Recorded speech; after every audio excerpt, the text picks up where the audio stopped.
ইমাম ফখরুদ্দিন রাজি রাহমাতুল্লাহি আলাইহি। ইমাম ফখরুদ্দিন রাজি যিনি তাফসিরে কাবির লিখেছেন, সবচেয়ে বড় তাফসির তাফসিরে কাবির। হ্যাঁ, দেখেন আল্লাহর ওলিদের কি মাজেজা, কি ক্ষমতা। বড় দুঃখ লাগে,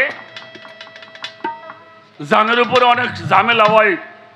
আনোয়ার ভাই এই সত্যি কথা কবে যে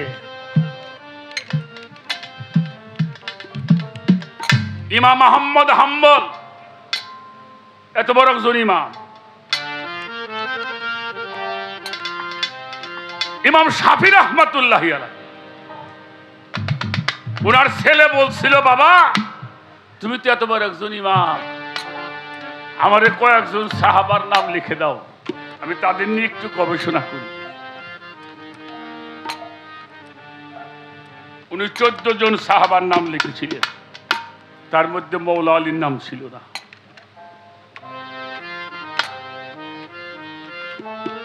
ওনার সন্তান বলছিল, বাবা ছোট তুমি না এত বড় ইমাম, এত এত মানুষের নাম লিখলে, তুমি মৌলা আলীর নামটা লিখলে না। উনি চোখের পানি ছেড়ে দিয়ে বলছিল, বাবা আমার এত বড় সাহস নাই যে আমি আমার মৌলা আলীকে সাহাবার কাতারে নামাইতে পারি। তার চেহারা দেখলে ইবাদত হয়। আবু বকর সিদ্দিক রাদিয়াল্লাহু তাআলা আনহু উনি বেশি বেশি মৌলা আলীর চেহারার দিকে তাকিয়ে থাকতেন। আয়েশা সিদ্দিকা জিজ্ঞেস করছে, আব্বু তুমি এত তাকিয়ে থাকো কেন?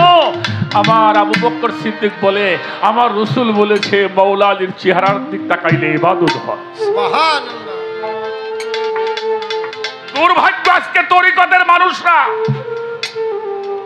এই তরিকতের মানুষগুলি একটা জায়গায় দাঁড়াবেন না পারার কারণে আজকে আহলে বায়াত নিয়ে বাজে কথা বলে। জবরদস্ত একজন আলেম, গতকালকে আমি দেখছি তার ফেসবুকে, উনি বলছে যারা 18 জিলহজ পালন করে এরা শিয়া এবং কাফের। নাউজুবিল্লাহ, নাউজুবিল্লাহ। একমাত্র তরিকতের মানুষগুলিকে যদি একটা প্ল্যাটফর্মে দাঁড়াইতে না পারে, তরিকা টিকায় রাখা কষ্ট হয়ে যাবে। খালি বসে বসে টেহা গইল না বাবাজিরে, এটা পতাকার তলে আসেন, ডাকেন সবাইকে, একটা প্ল্যাটফর্মে আসেন, না হলে তরিকা টিকায় রাখা যাবে না।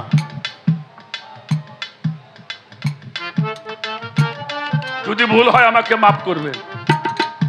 আজকে আহলে বায়াত নিয়ে মন্তব্য করে, সাহাবাদেরকে নিয়ে মন্তব্য করে, নবীজিরেও মানতে চায় না। কাজেই সময় আসছে এক জায়গায় দাঁড়ানোর জন্য। আমি অনুরোধ করব সমস্ত তরিকতের মাশায়েখ বাংলাদেশে যারা আছেন, যারা বড় বড় দরবার শরীফ নিয়ে বসে আছেন, তাদের পায়ে ধরে বলি সবাইকে ডেকে একটা জায়গার মধ্যে দাঁড় করান, না হলে ইসলাম রাখা যাবে না, নবীর তরিকত থাকবে না, ওলি আল্লাহদের গুণগান এই দেশে গাওয়া যাবে না। আহলে বায়াতে কথা বললে আমরা শিয়া হয়ে গেলাম। ইমাম শাফি রাহমাতুল্লাহকে শিয়া বলা হইতো, রাফেজি বলা হতো। উনি বলেছিল আহলে বায়াত পাক পাঞ্জাতন ভালোবেসে যদি আমার শিয়া হতে হয়, আল্লাহর জমিনে আমার চাইতে বড় কোনো শিয়া নাই। কাজেই বাবারা আমি পায়ে ধরে বলি, আমরা গায়ক মানুষ বাবা, আমরা ওলি আল্লাহদের প্রচার করি, আমরা এজেন্ট, ওলি আল্লাহ এজেন্ট, আর কারো না।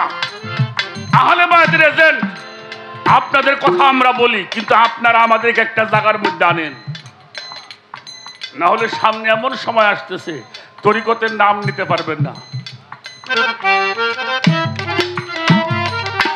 আমি আজকেও বাবারে বলছি, বাবা কিছু করা যায় কিনা দেখেন। আপনারা তো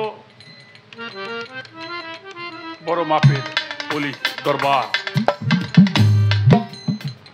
এটা আমাদের ভাবতে হবে। এখানে যারা তরিকতের মানুষ আছেন তারাও একটু ভাববেন।